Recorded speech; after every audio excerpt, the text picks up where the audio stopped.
rehabilitating the word itself is just rehabilitating your mind, no matter in what aspect, right? If it's drugs, alcohol, behavior, employment, marriage, like whatever. Rehabilitating the mind. For us, our clients, they can come back to us. There's no limit to or max of cases they can open up. I have a client now who's been open for 3 years, right? From the very beginning. So she hasn't been closed. But if she was closed, we can open up her again down the line if she decided to come back. She would just need to be referred from. Right. Just get the referral. Yeah. So we can repeat this process, but where would you get the referral? Person. We get a variety of places.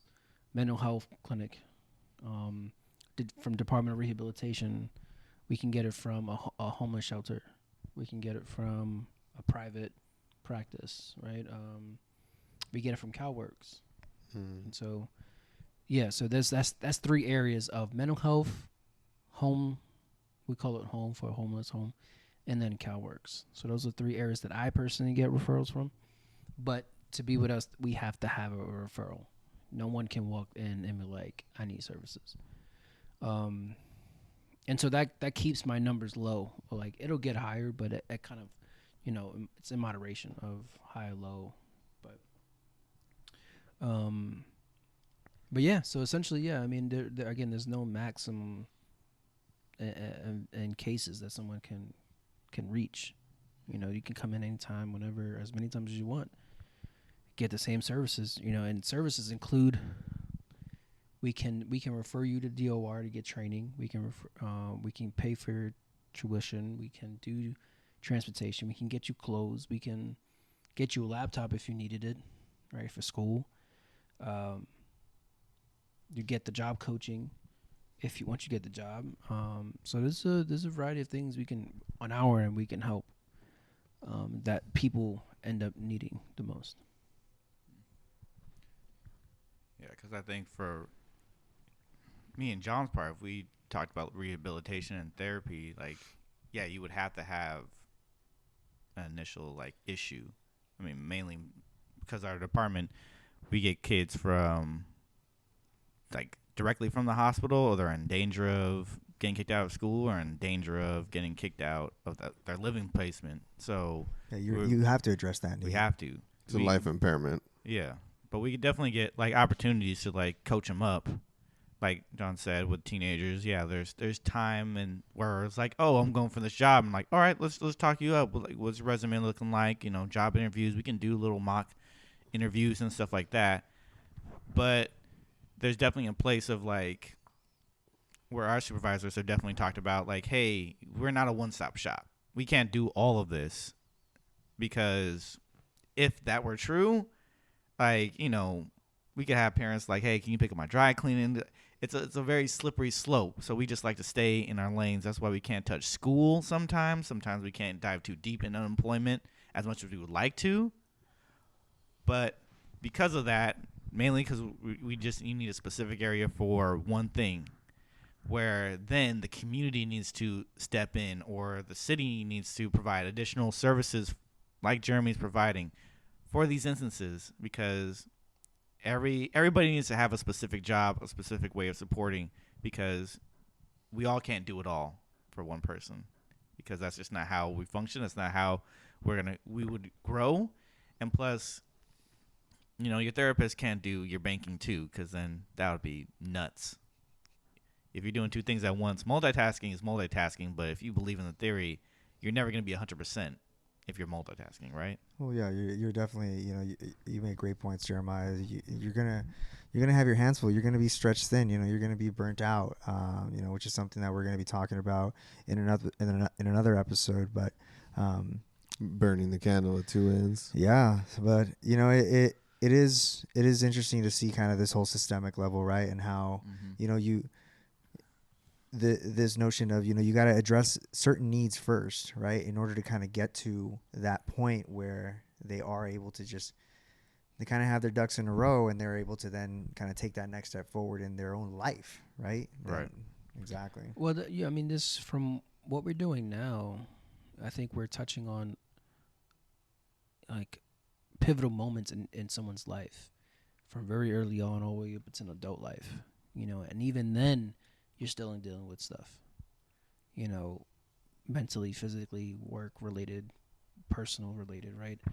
And so I think it's important that we see this progression that at any point in your timeline, like therapy is useful, rehabilitation is useful, and finding the right places and people to talk to about stuff like this, because it all from for someone who, let's just say, a baby who's showing a really aggression from an early age, goes through elementary, middle school, high school with the same aggression, how is anyone going to learn to curb that, in adulthood? That can lead to other stuff, right? That becomes misdemeanor, felony, job, like jail, right?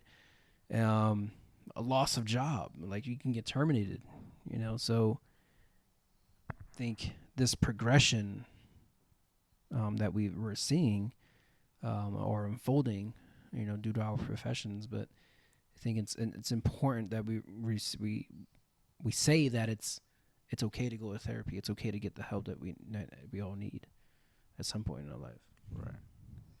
And on top of that, I mean, to transition from kids, because we've been talking about kids this whole time, adults, I feel like is a whole new realm to work with, because you're working with people that I think society has expected them to already develop these skills to, like, oh, if he doesn't have this job, if he's not on his feet, oh, he didn't work hard enough, and the stuff that they put on adults at that point in time. Those expectations. Mm-hmm. And you're already shaped in a certain way, right? Like there is a sense of experience that you have as an adult. Like you just Shaped and shamed. basically. Well, I think it's important to understand that everyone has their own story. Everyone's not going to expect to have it all right away, For someone who, like myself, who wanted to continue education right, like back to back to back, someone else might want to do it 10 years down the line when they're ready. It's just personal preferences. And as you were stating, Jeremiah.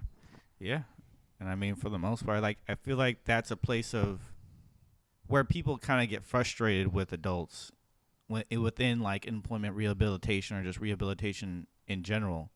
Because there's this emphasis on, like, you should have known this by now. Like a resume, you're 30, 40, you don't know what a resume is, or interview, or like where to get a suit and tie. And this is just stuff that's like, why don't we, instead of,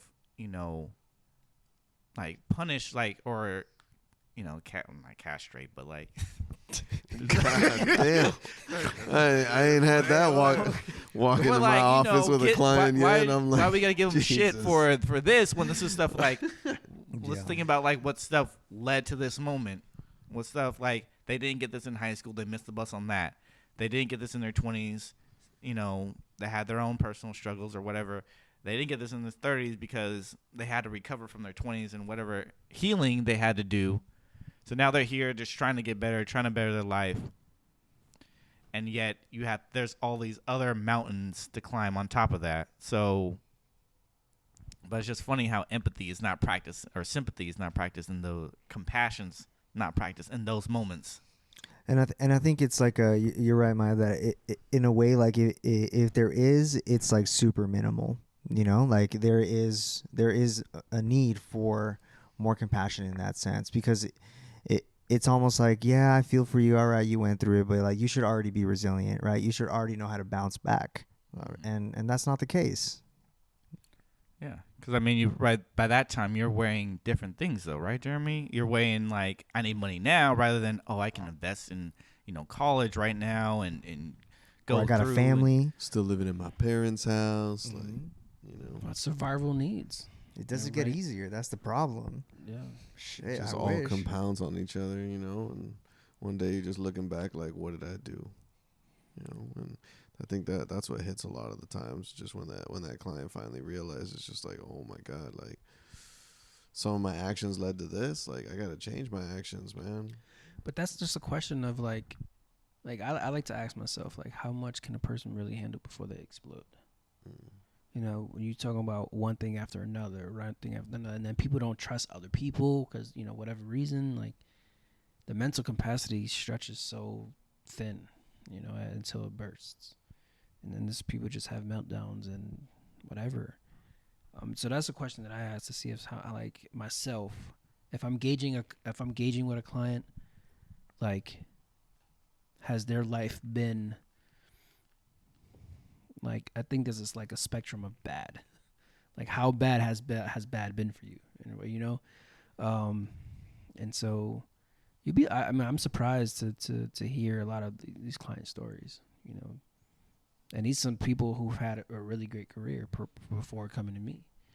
And so, but I mean, it's important. I think, pushing a question back to you guys, with your employers, do you guys know of any? Do you guys know if your employers know of any vocational trainings that they push you to teach or to give your clients?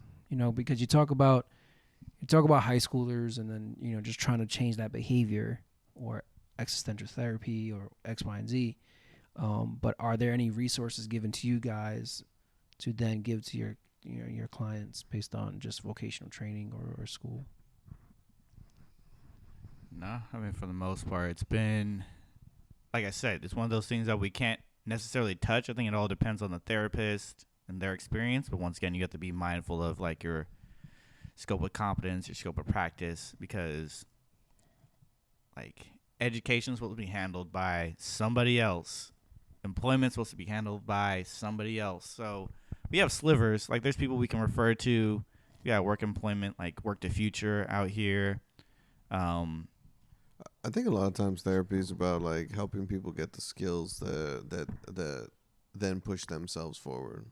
Like right now, I'm trying to work with somebody on trying to learn how to organize themselves better with like the calendar and like set like notifications and like I think the other day we even talked about just like what's the value of looking at overestimations, for when you're setting dates for yourself in the future. You're like, by this date, like I want to have accomplished this. Like, how about like not being so rigid and being more flexible, because some of these are like trains of thought, right? Like it's that all or nothing that we've talked about some of that, but yeah, obviously there's scopes of competence. Like definitely not a vocational rehab specialist, but I've taken a client over to go get a little job interview. I've been able to do stuff like that, or like I take them to the mall and then like they get to pick out their stuff, for clothes that they want to on their day, and we make it into a session. We make it into some real life stuff and just exploring with what's going on in their life and what where they feel like their timeline's at. Yeah. I definitely think the existential side brings a lot into that, man, and just being able to just really experience it with them. Like obviously they're going to let us know whether they made the job or not, or if they're aligned with their own goals. But therapy a lot of the time is just exploring those goals with them as they're trying to change. That is within the scope of competence for sure. Yeah, because we can get creative like that, but it's only to a certain extent. So we can only do so much. Like John's not over there giving him like a thorough interview. No, yeah, I mean, I've never expected that, especially like you say your line of scope. I've never expected like, all right, like here's the full scope of like the job, but to at least to pass on some notable resources in the area, I think you guys can obviously do that, or like, hey, you might want to look into this, right? Yeah. If this is your goal and you want to accomplish this within 6 months, maybe this opportunity might come up and be able to help you pay for it, help you X, Y, and Z, right? And that way it curbs some of their anxiety, or just the thought of like struggles of why not to pursue something. Yeah, like I said, we can get creative. We can do certain things, be mindful of limits, like like John said, like I've also like taken kids to go to Work the Future or other places, or let's sit down at this computer in the office and like let's look at like possible opportunities, job shopping opportunities, how we write emails to like people we found on LinkedIn or whatever, and just like, hey, I would love to like shadow you or talk to you for like coffee, 20 minutes about how you got to where you are, stuff like that. or at least like decrease their anxiety before they go into an interview, Practice some of or those rehearsals, some role plays, or role like plays. manage the disappointment after. But I mean, we're kind of confined to so much. But I think we haven't had to. I don't think there's been like a blatant email like, "Hey, if a client needs this, shoot them an email about this," because we work with kids. I think for adults, things open up a whole much more with resources. But then again, we're also not social workers, so that Yeah, well, we have to talk to Lauda about that.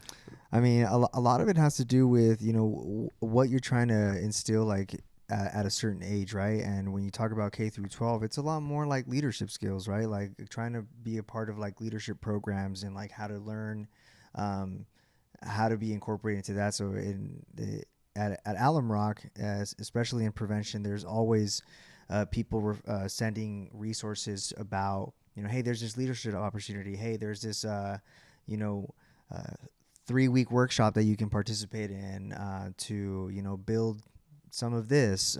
You can participate in this summer internship opportunity. If you can qualify, and you definitely have to be in the right headspace if you want to pursue that. But there are those resources that we can pass on, and usually if the client's in a good headspace, you can float it to them, and you can even kind of dive in a little bit deeper and make it a session so that they can actually, you can hold them accountable too, right? That's part of therapy as well, like making sure that you try to hold your client accountable with like what their values are and their behavior, right?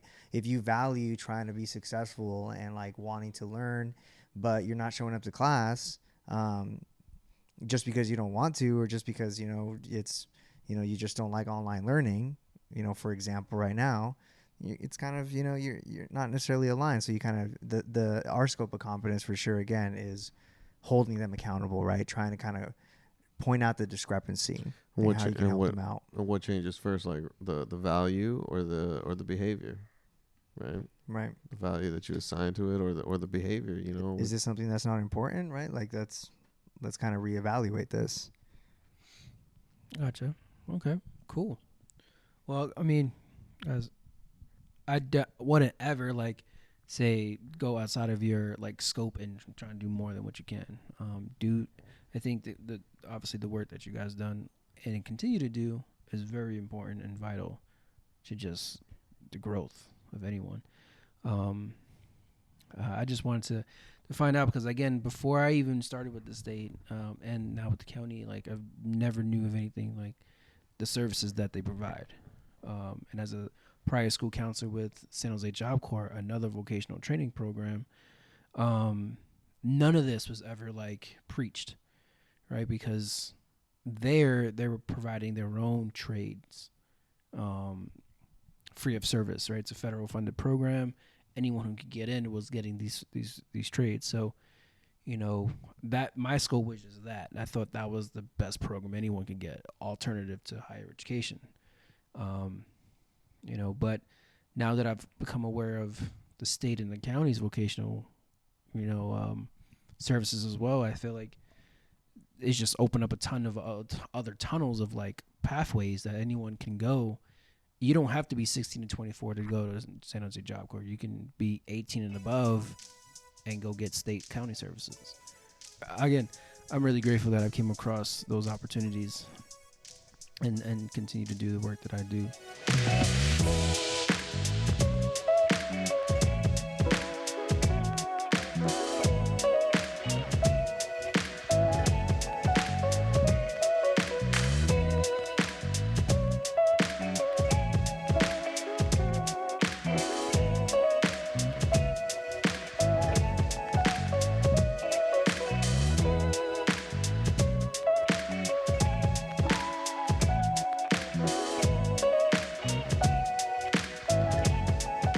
Thanks again, everybody, for tuning into Therapy House.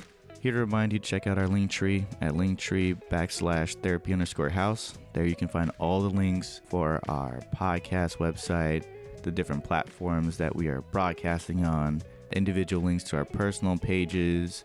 Like, comment, rate, and review our podcast so that we can grow. And, of course, subscribe so that you'll be the first to know when we drop something new. Until then, we'll see you next time.